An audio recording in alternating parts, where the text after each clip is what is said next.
All right, let's get right into it. So you're thinking about buying an Amazon FBA business. It looks amazing on paper, right? But how do you really know what's going on under the hood? Well, today, we're going to break down exactly how you can expose that hidden history before you spend a dime. Because that's really what it comes down to, isn't it? Is this thing a gold mine, or is it a ticking time bomb just waiting to go off? The difference between the two usually comes down to one thing: the account's secret history with Amazon. And trust me, that's not something a seller is always excited to share.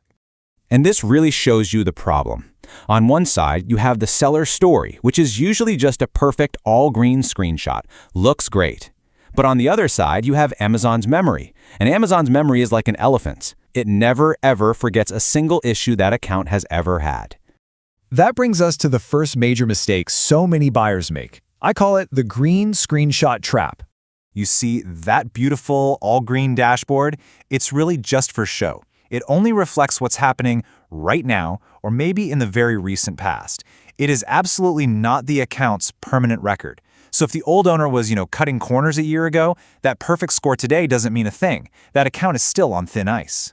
So what actually happens to all those old problems? Well, they don't just vanish. They stick around like little ghosts in the account.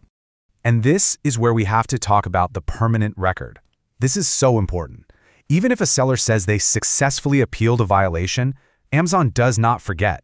It's marked down in their internal systems, and that account can be flagged as a higher risk, which makes it way more likely to get suspended in the future.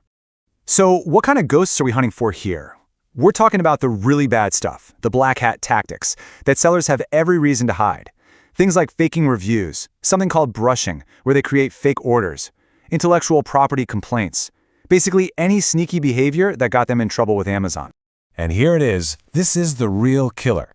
Just imagine this. You buy a business because it has thousands of amazing 5-star reviews. Then, a month later, Amazon figures out those reviews were fake.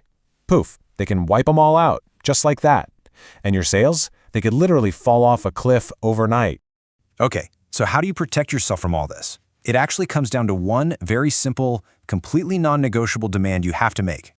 Let me be crystal clear about this. Screenshots are not due diligence. They're worthless. They can be faked, they can be cherry-picked.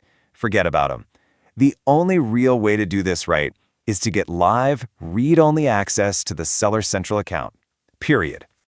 And here is the exact thing you can say. You can literally copy and paste this. It's totally professional. It's safe. You're not asking for their password or anything sensitive. You're just asking for permission to look around and verify the history yourself. Honestly, any serious, legitimate seller is going to say yes to this. So, once they say yes and you're in, now what? Here's your super simple 3-step audit to find the truth. Okay, step 1, you get that read-only access we just talked about. Step 2, and this is the big one, you completely ignore that shiny account health dashboard. That's not where the secrets are. You go straight to the Performance tab and then click on Performance Notifications. That's where all the dirt is buried. And then step 3, you slowly and carefully read through at least the last 36 months of messages. Don't rush this part. And while you're scrolling, you're on the hunt. You're looking for these exact key phrases: suspended, policy warning, inauthentic reviews, any of those red flags. And if you find one, the seller better have a really good explanation with proof, dates, what happened, and how it was fixed. No trust me stories. Because it all boils down to this. The real value of an FBA business isn't the product, it's not the logo, it's the account's good standing with Amazon. That is the actual asset you're buying. Everything else is just built on top of that foundation. In the end, it's just like buying a used car. The seller can show you a shiny, glossy picture, but you'd never buy it without looking under the hood and checking out the full service history, right? Well, now you know exactly how to look under the hood of an FBA business. So the only question left is, once you see that real history, would you still buy the car?